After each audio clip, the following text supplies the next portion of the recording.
The Western Cape in particular is a very challenging space.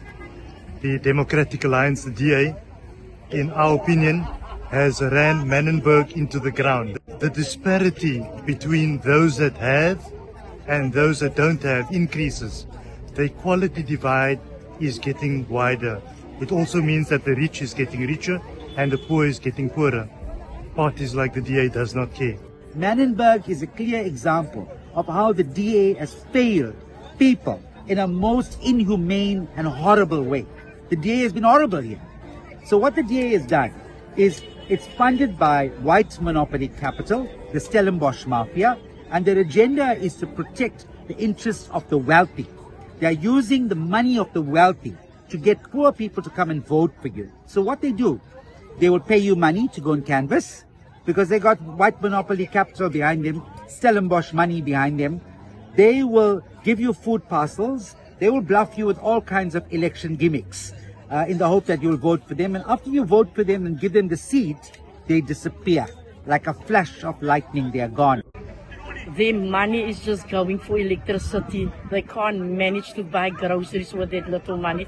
They can't cope. Some of them that we have encountered with really wants to sell their houses due to the electricity. And then I would say the youth, the gangsterism. There's a lot of children that is not in schools that's been expelled. We don't know really what the reasons are, but we need to focus on those little ones. The ages range from 7 to 16 years old. So I really think that social development needs to come in here and really set their foot on the ground to see to those kids that is out of school. And then the gangsterism, the clipboys, that's also like really a big issue in Manenberg. Well, you know, the DA has been ruling this ward since 1994, basically. And as you correctly stated, this community is going further and further into poverty. Unemployment rate is rising. Gangsterism has become worse. Drugs has been free flowing here.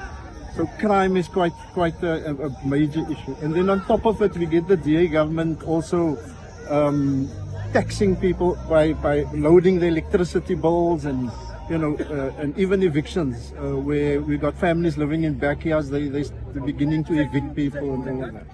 So we don't believe that the DA deserves another chance. I mean, I think 30 years is long enough for them to have focused here. The systematic social deprivation of our people, particularly in Manenberg, is a reality.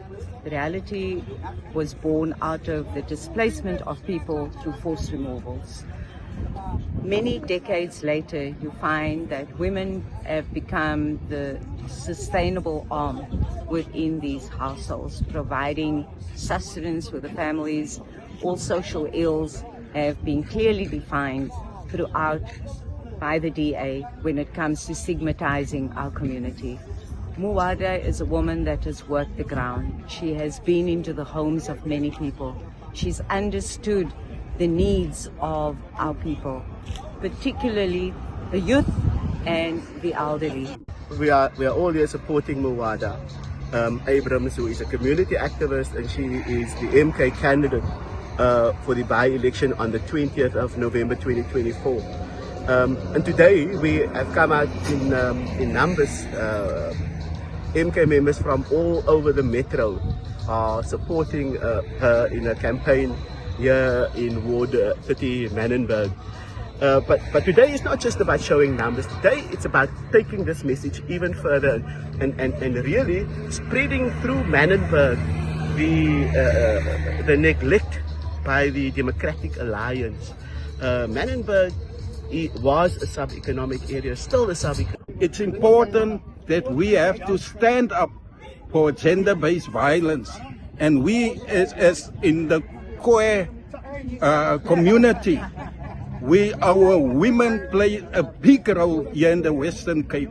And I say thank you for MK that they took the initiative to come out to support a leader here in the Western Cape. As MK and talking to the people of Manenberg, people are telling me, Z, you always been there for us, and we see you MK now. So we just need to work hard and we don't make promises, but we will change. We will work towards change. Our entire generation, they are suffering from the colonists and from the slaves that have come in because they get no recognition in their own land and all their properties. Today, it's not only about MK, but the development of women. And then the obliteration of this vicious cycle that it's a showcase that DA is taking Western Cape. But we want to show them that we want change. To support our comrade, female comrade, Mrs. Muada Abrahams. She's the female that is taking care of the community and involved in the community. Us as MK, and also she's an MK member, so that's why we're here to support. And still today, in 2024, we're able to fix the results of our fights that we had in the early 80s, 90s. So it is for me a second chance to come out here. It's time to get rid of the DA and install MK here. Muada Abrahams has a rich history of community service, and she's been developing her community and society to the best that she can. Here's an opportunity.